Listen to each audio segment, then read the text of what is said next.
this tutorial, we want to speak about one of the specific, very unique features of any Nightforce that you want to buy. It's called their Zerostop option. Now, a Zerostop is essentially just a clutch system within this top turret. Now, you cannot get a Zerostop on the windage because you need to be able to turn it right and left. But what a Zerostop was designed for is to work on the elevation, and the purpose of it was once your rifle was zeroed, had you ever dialed for an extended long-range shot or a shot that required you to turn the minute of angle turret in the heat of the moment or whatever the reason may be, it is designed so that you cannot go sub-zero. When you receive a Nightforce out of the box, it will have tons of play, both up and down. This is so that you can properly sight in the rifle.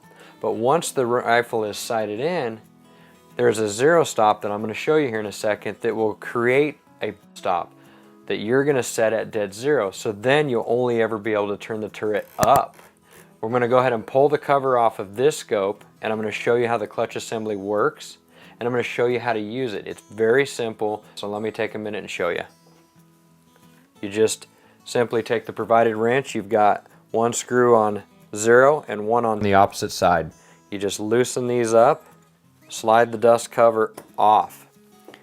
Now what we're looking at is, like I said, a clutch here. So this clutch is equipped with 4 set screws in the top, and then on the bottom of the upper clutch assembly has a stop. And then at the base of the clutch assembly, it has a stop.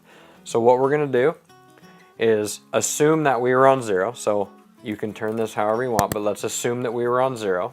Just simply take this little guy and loosen up these 4 set screws, 1.5 to 2 turns, but do not remove them from the clutch assembly. All the while, the scope remaining is zero, you can just take this clutch assembly and it will just free spin down to where the upper and lower clutch faces make contact. Okay, it came to a stop. I can no longer turn it. Once I've got the clutches connected, we're going to go ahead and take the wrench and we're just going to tighten them back down. We're just going to make sure all of them are right at the snug point. Now these screws are little and they do not require a bunch of tension, 4 inch-pounds. So we're going to go ahead and use a little end of the wrench. Now that we've got them all snug, and we're just going to give each one of them a little turn. Okay, it's now tight. I'm going to show you before I put the dust cap on so you can see a before and after. If I'm to grab this assembly, I can make the whole pivotal move. It'll click, click, click, click, click. Okay? And I can bring it back down and it's going to stop right on zero. See, I cannot turn it now.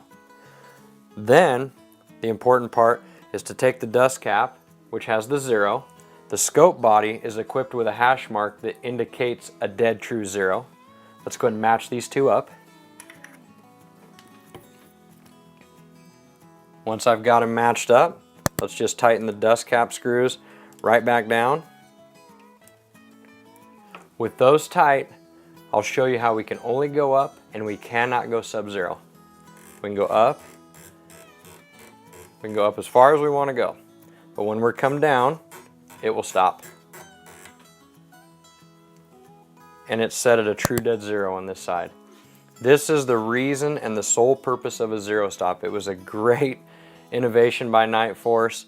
I've been a dialer shooter for a long time, and you get in the heat of the moment on a hunt and always wonder, well, I'm on zero, but did I happen to go X number of minutes below zero, or am I on a true zero? This simply solved the entire equation. Now with the dust cap set, we're ready to go on our next hunt.